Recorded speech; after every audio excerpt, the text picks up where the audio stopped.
Kardeşlerim, Doğu Akdeniz'de haksızlığı ve hukuksuzluğu açıkça ortada olan girişimlere karşı hamleler geliştirirken tehdit derecesine varan engelleme çabalarına maruz kaldık. Kafkasya'da kendi topraklarını savunan Azerbaycanlı kardeşlerimizin yanında yer aldığımız için suçlandık. İşte şimdi duyuyorum. Bazı Amerikalılar çıkıyor, İlham kardeşimi arıyor ve diyor ki biz sizin yanında kimin yer aldığını biliyoruz. Erdoğan var. Türkiye var. Biz Türkiye'ye de yeri gelirse yaptırım uygularız. Ya sen kimle dans ettiğinin farkında değilsin ya.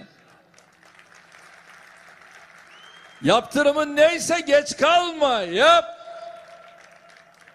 Biz sizden F-35 için adım attık. Paramızı ödedik. Siz F-35'lerimizi vermediniz.